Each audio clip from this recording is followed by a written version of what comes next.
1 Pierre chapitre 2, versets 9 à 10. Apocalypse 1, versets 4 à 8. Et Psaume 116. Si vous y êtes, je lis. Vous, au contraire, vous êtes une race élue, un sacerdoce royal, une nation sainte, un peuple acquis, afin que vous annonciez les vertus de celui qui vous a appelé des ténèbres à son admirable lumière. Vous qui autrefois n'étiez pas un peuple et qui maintenant êtes le peuple de Dieu. Vous qui n'aviez pas obtenu miséricorde et qui maintenant avez obtenu miséricorde. Apocalypse 1, versets 4 à 8. Jean aux 7 églises qui sont en Asie. Que la grâce et la paix vous soient données de la part de celui qui est, qui était et qui vient, et de la part des 7 esprits qui sont devant son trône, et de la part de Jésus-Christ, le témoin fidèle, et le premier-né des morts, et le prince des rois de la terre, à celui qui nous aime, qui nous a délivrés de nos péchés par son sang, et qui a fait de nous un royaume de sacrificateurs. À lui soit la gloire et la puissance au siècle des siècles. Voici, il vient avec les nuées, et tout œil le verra. Même ceux qui l'ont percé, et toutes les tribus de la terre se lamenteront à cause de lui. Oui, amen. Je suis l'alpha et l'oméga, dit le Seigneur, celui qui est, qui était et qui vient, le Tout-Puissant. Et nous allons terminer dans le psaume 116 pour introduire notre fac brièvement. Psaume 116, verset 12. Comment rendrai-je à l'Éternel tous ses bienfaits envers moi? Je lèverai la coupe des délivrances et j'invoquerai le nom de l'Éternel. J'accomplirai mes vœux envers l'Éternel en présence de tout son peuple. Elle a du prix aux yeux de l'Éternel la mort de ceux qui l'aiment. Écoute-moi, ô Éternel, car je suis ton serviteur fils de ta servante. Tu as détaché mes liens. Je t'offrirai un sacrifice d'action de grâce et j'invoquerai le nom de l'Éternel. J'accomplirai mes vœux envers l'Éternel en présence de tout son peuple, dans les parvis de la maison de l'Éternel, au milieu de toi, Jérusalem. Louez l'Éternel. Amen. Veuillez vous asseoir, peuple de Dieu. Donnez-moi 10 minutes, maximum 15 minutes. Et je vais vous parler dans quel état d'esprit nous allons préparer notre fête d'action de grâce. Chers frères et bien-aimés, chers collaborateurs en Christ, chers fidèles et sympathisants téléspectateurs en Christ, soyez bénis. Je vous salue dans le précieux nom de notre Seigneur et Sauveur Jésus-Christ. Alors que nous avons accueilli cette nouvelle année avec espérance et joie, je tiens à vous adresser mes vœux les plus sincères de paix, de santé et de prospérité en ce premier culte de dimanche du premier mois de l'année 2024. C'est un moment privilégié pour nous de réfléchir sur les bénédictions que le Seigneur a déversées sur nos vies et les leçons qu'il nous a fait apprendre durant l'année écoulée. Nous avons tous été témoins de la fidélité de Dieu dans nos vies, même à travers les défis et les épreuves. Sa grâce inépuisable et son amour infini nous ont soutenus et guidés jour après jour. En cette période de Nouvel An, alors que nous nous tournons vers l'avenir avec espoir et détermination, je vous encourage à démontrer d'abord un esprit de gratitude ou de reconnaissance à Dieu pour tous ses bienfaits à notre égard. En reconnaissance des innombrables façons dont Dieu nous a bénis, nous nous réunirons bientôt pour notre festival d'action de grâce dénommé FAG. Ce sera un moment de célébration joyeuse, de partage et de libéralité, reflétant notre gratitude profonde pour les bienfaits de Dieu qui sont inquantifiables. Je vous invite à vous joindre à cette occasion spéciale, avec un cœur ouvert et généreux, prêt à apporter non seulement des offrandes, des dons matériels, mais aussi des prières, des témoignages de bienfaits et d'actions de grâce.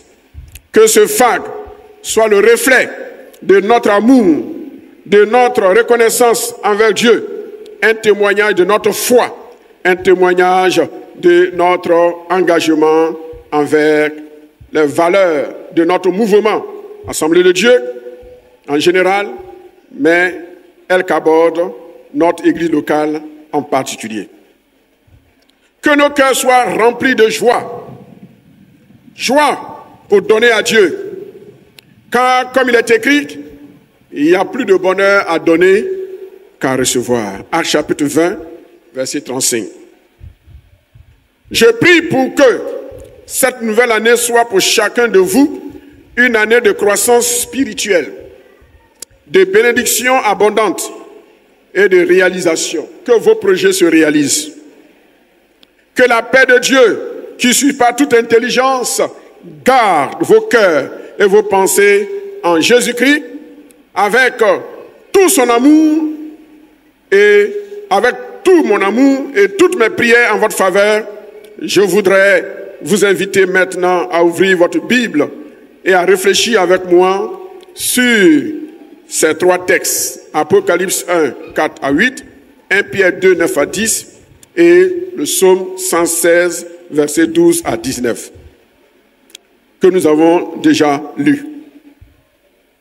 Je vous propose un message en 3 points, rapidement. 1. Avant de rendre grâce à Dieu, nous devons reconnaître qui nous étions. Qui étions-nous d'abord? Voici 10 caractéristiques de notre passé lointain.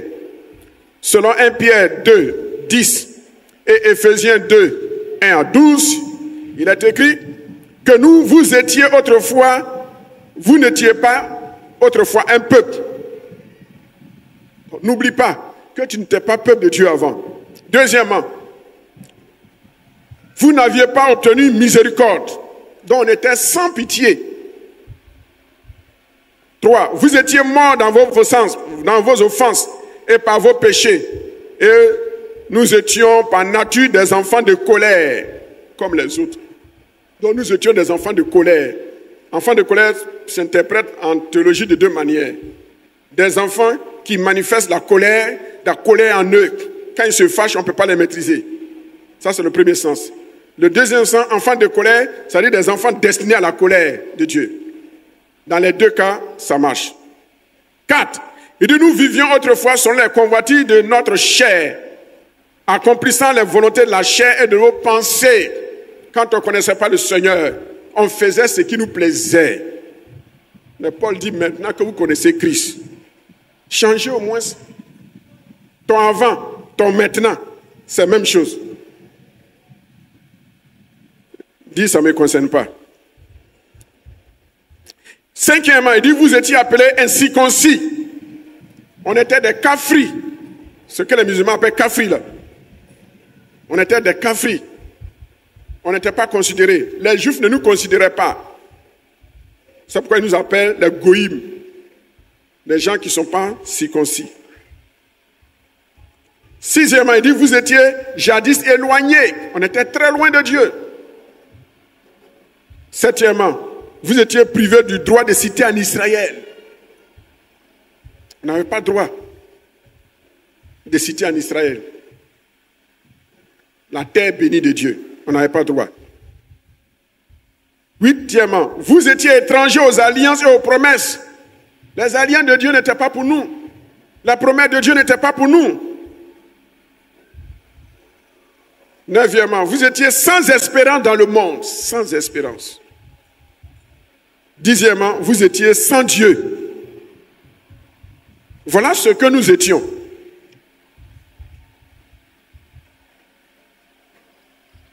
Voyons maintenant ce que nous sommes devenus, ce que Dieu a fait pour nous.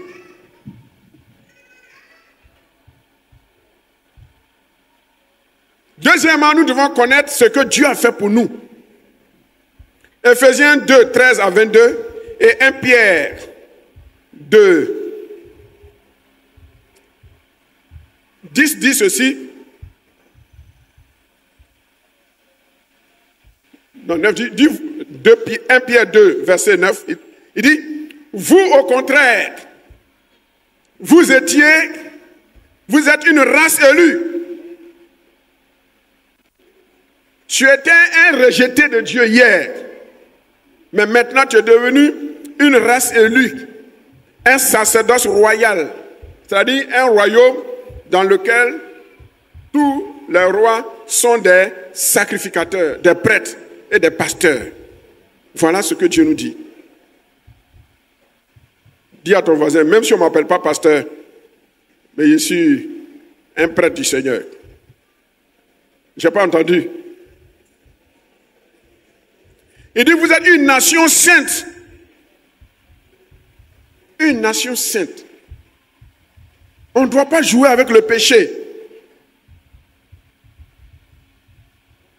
Il dit, vous êtes un peuple acquis à un grand prix, afin que vous annonciez les vertus de celui qui vous a appelé des ténèbres à son admirable lumière.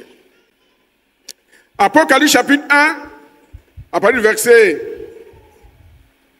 4, il dit, à celui qui nous aime et qui nous a délivrés de nos péchés par son sang et qui a fait de nous un royaume des sacrificateurs pour Dieu son Père. Voilà ce que Dieu a fait pour nous. Il a donné Jésus, qui nous a tant aimés. Il a donné son Fils unique. Si Dieu a donné son Fils unique pour que toi, qui n'étais pas peuple de Dieu, tu deviennes peuple de Dieu aujourd'hui, est-ce qu'on a besoin de te supplier pour te dire, viens dire merci au Seigneur? Qu'est-ce qu'il a fait pour nous? Christ nous a aimés et il nous aime encore.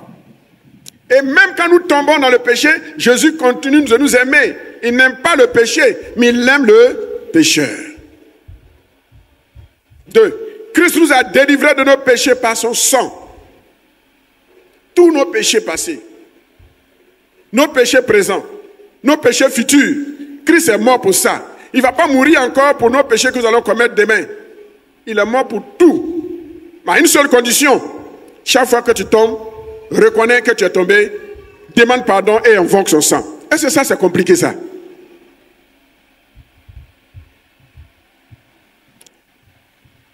Trois. Christ a fait de nous une race élue. Donc il y a eu élection.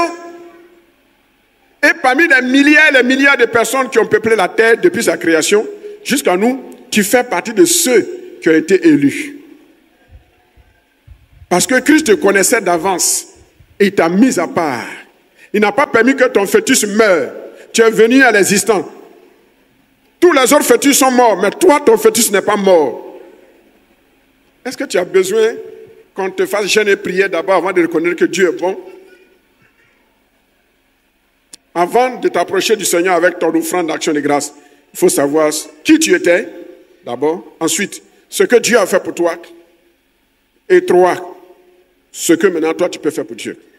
Donc, ce que Dieu a fait pour nous. 4, il dit Christ a fait de nous un royaume de sacrificateurs.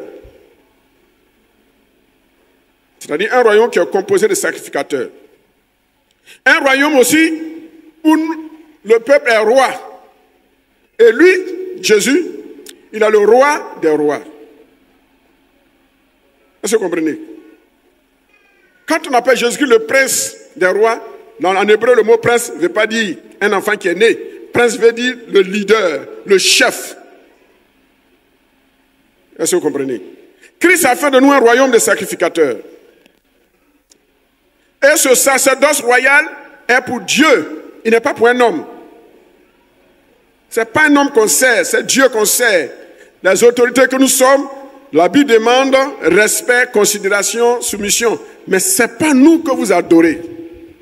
Et ce n'est pas à cause de moi que tu vas aller en enfer. Dis à ton voisin, ce n'est pas à cause de moi que tu vas aller en enfer. Moi, de qui tu as honte là?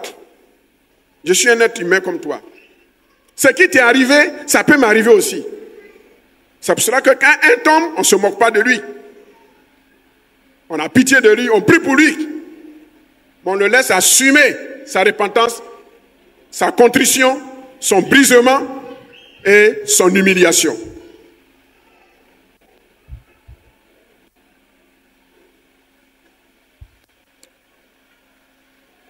C'est Dieu, le royaume, le service que nous apportons, il est pour Dieu. Sixièmement, ce peuple que nous sommes est une nation sainte. Cette année, mettons l'accent sur notre vie. Tous ceux qui ont encore une vie double, c'est le moment de mettre votre vie en règle avec Dieu. Et de venir nous voir, nous les pasteurs, et on va vous aider. Mais si vous ne le faites pas, que c'est nous qui découvrons que vous êtes dans le péché, alors vous allez subir la rigueur de la loi. Il n'y a pas de pitié, il n'y a pas de sentiment. Ce n'est pas parce que tu es à côté de moi, tu me sais, que si tu fais mal, je ne vais pas te mettre sous discipline. Moi-même, demain, là, si je commets une faute, l'Assemblée de Dieu va me mettre sous discipline. Nul n'est à l'abri. Nul n'est à l'abri. J'interpelle ici tous les responsables en priorité. Et ensuite, vous les chrétiens. Nul n'est à l'abri de la faiblesse humaine, de la chute humaine. C'est pour cela que quand ton frère, ta soeur tombe, il faut avoir pitié de lui. Prie pour lui, prie pour elle, pour qu'il ou elle se repente sincèrement. Mais toi, vis de telle sorte que tu ne puisses pas offenser Dieu. Le sacerdoce, c'est pour Dieu. Septièmement, il dit, ce peuple que nous sommes est un peuple acquis qui appartient à Christ.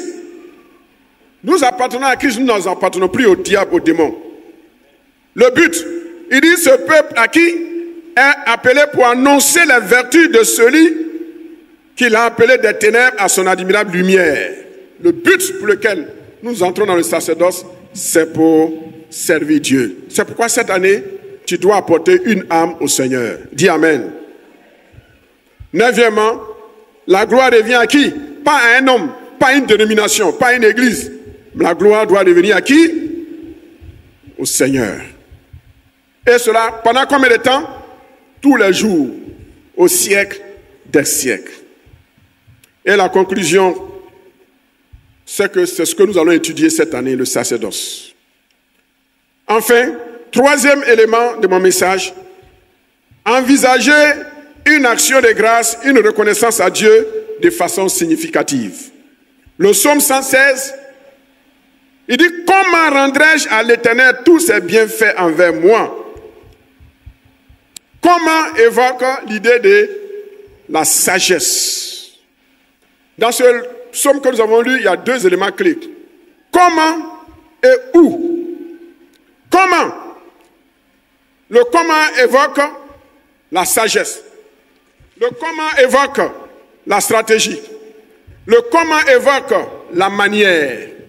Et je vais énumérer quelques manières, quelques stratégies. Premièrement, il dit, je vais élever la coupe de délivrance.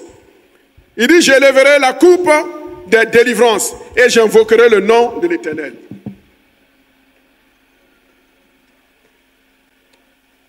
Pour rendre grâce à Dieu,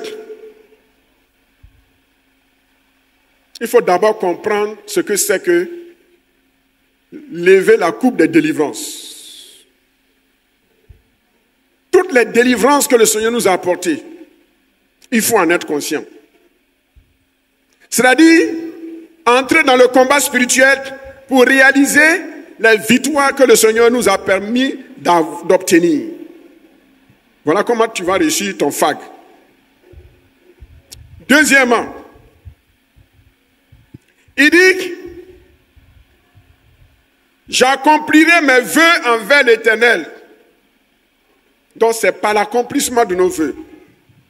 À partir de la semaine prochaine, jusqu'à la fin du mois de janvier et jusqu'à mi-février, nous allons faire des promesses à Dieu.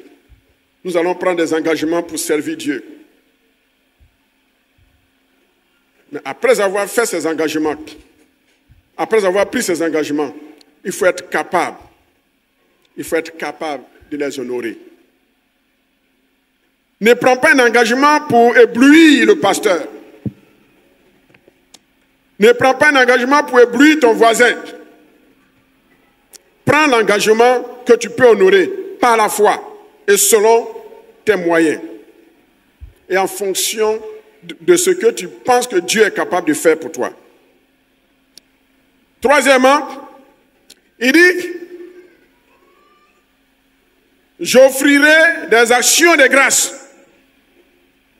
Les actions de grâce, c'est de différentes manières. On a l'action de grâce par la bouche, la prière de remerciement. On a l'action de grâce par l'expression de la libéralité. Comment? C'est en portant une offrande. Tu ne peux pas dire que Dieu a fait tant de bien pour toi et tu vas entrer dans la nouvelle année et tu vas oublier Dieu. Quelqu'un a dit Dieu ne mange pas l'argent, Dieu ne mange pas igname. Ça c'est vrai. Mais igname ou l'argent qu'on apporte à la maison de Dieu là, c'est ça qui permet de construire et de faire son œuvre. L'offrande d'action de grâce est jugée à la dimension de ta foi et de la grandeur du Dieu que tu adores et de ce qu'il a fait pour toi. Il dit, j'invoquerai le nom de l'Éternel. Oui, comment envisager notre reconnaissance envers Dieu? C'est de savoir que face à toute difficulté, tu dois faire recours à Dieu. Invoquer le nom de Dieu, réjouir le cœur de Dieu. C'est comme tu lui fais confiance. C'est comme une offrande d'action de grâce que tu lui apportes. Dieu aime qu'on invoque son nom. Frères et sœurs, cette année, invoquons le nom de Dieu dans toutes les difficultés. Je termine. Et où? Il dit, j'accomplirai mes vœux envers l'Éternel en présence de tout son peuple. Ce n'est pas une manière de nous vanter. Ce n'est pas une manière de montrer qui tu es. Mais David dit ici que c'est en présence de tout le peuple que je montre à Dieu que je l'aime et que je lui suis reconnaissant pour tout ce qu'il a fait pour moi. Ça, c'est très important. C'est pour cela que nous faisons le festival. Nous en faisons une occasion de fête, de joie, de réjouissance.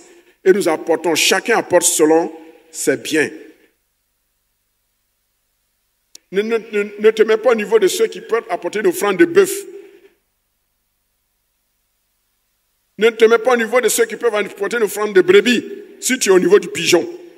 Quand tu es pigeon, apporte une offrande de pigeon et de colombe. Quand Dieu va te bénir, tu pourras offrir demain une offrande de bélier, de mouton. C'est-à-dire une offrande qui est élevée, niveau moyen. Mais quand tu es au niveau de bœuf, il ne faut pas offrir une offrande de mouton, de brebis ou de pigeon. Tu insultes Dieu. Dis à ton voisin, il ne s'agit pas de moi. En présence de tout le peuple. Deuxièmement, il dit, j'offrirai un sacrifice d'action de grâce dans les parvis de la maison de l'Éternel. Donc là, on va encore. Cette fois-ci, c'est dans les parvis, c'est-à-dire dans le temple. C'est pourquoi le FAC, nous le célébrons dans le temple. En présence du peuple de Dieu, mais dans le temple, dans les parvis de l'Éternel. Il dit, au milieu de toi, Jérusalem. Frères et sœurs, je termine sur cette note. C'est ce que nous allons faire durant ce mois de janvier jusqu'à mi-février. Que Dieu nous aide et que notre offrande d'action de grâce parle selon la dimension de notre foi, parle selon la dimension de la grandeur de Dieu que nous servons, parle selon la dimension de ce que Dieu a fait pour nous de glorieux et de merveilleux. Que le Seigneur vous bénisse.